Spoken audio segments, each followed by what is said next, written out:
สบายดีสบายดีเมื่อนี้จัดงานเกี่ยมตอนฮับเล่นพี่น้องเล่นข่อยเด้อบ่มันลูกของร้านตอนนี้ก็กล้าเกี่ยมสถานที่มองอยู่ไผ่กล้าเกี่ยมสถานที่ต่อบอลนั่งบอลยังเด้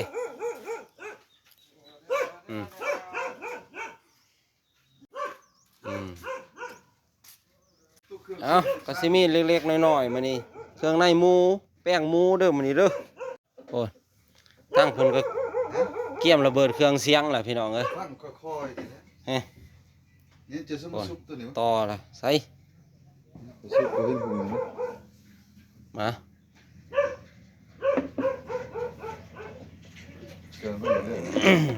ต่อตู้ก่อนต่อตู้เปิดเบาๆเพิ่นว่าเอาซุปเรียบร้อย Bluetooth mode. Bluetooth connecting. Please wait.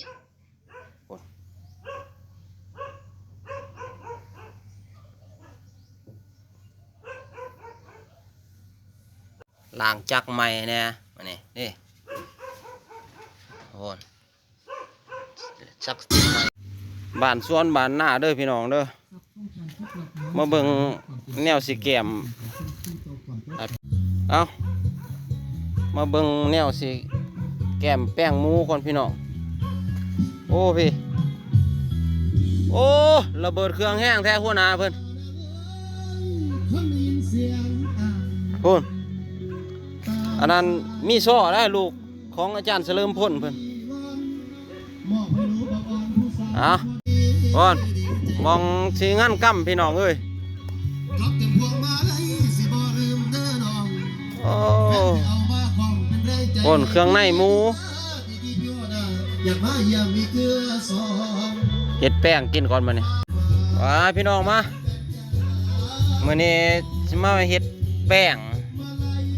เครื่องในหมูกินพี่น้องมาเนี่ยแซ่บตั้งไอเลี้ยงมือท้องเพิ่นกำลังข้างหมอเนาะตอนนี้เนาะ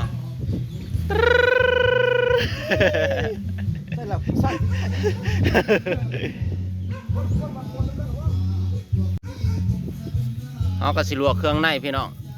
รอทาตอนฮับเล่นมือแรงคนละมือแรงเลยสิมาบรรยากาศรอบเที่ยงกับ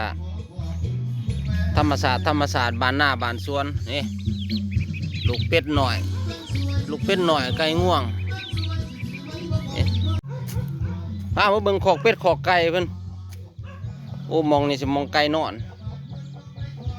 มองไก่นอนนี่ไก่เกินใหม่เนาะไก่เพิ่นเนาะโมผมมองนี่มองเพิ่นเฮ็ดบนเป็ดไข่พี่น้องโหดมองเพิ่นเฮ็ดเป็ดไข่นี่ใช่โอ้พุ่นมองเป็ดไข่โอ้มองนี่ขอกเป็ดไก่เป็ดที่สั่งเพิ่นก็ปล่อยออกแน่เนาะช่วงนี้บ่เห็นมีหลายบรรยากาศบ้านสวนบ้านหน้าพี่น้องบ้านสวนบ้านหน้า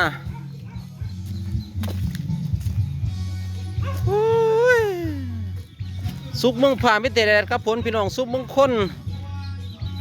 ใส่ชีวิตถูกต้องพ่อเพียงแล้วก็ม้วนพี่น้องม้วนเฮ้ยอันนี้ปลาจอมพี่น้องปลาแดกปลาจอมนั่นแหละ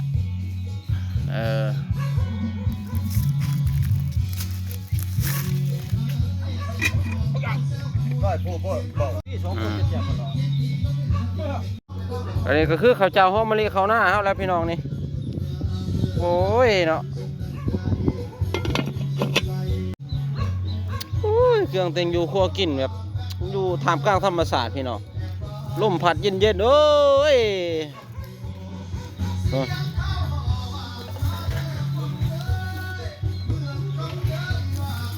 นั่นไม่มีค่าปัดโทใส่อ่อนขากเป็นขากแล้วมันนี่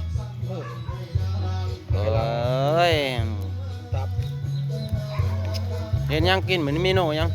แป้ง แป้งใส่อ่อน อ่ะ ลวกก่อน เฮ้ย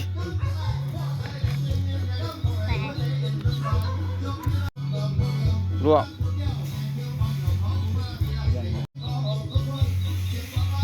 บุรี ตักน้ำ มีตักน้ำออกก็ได้ตักออก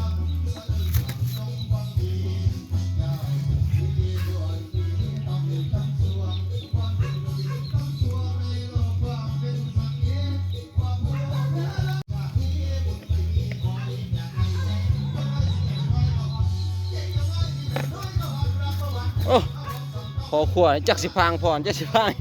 ใจมันขึ้นเลย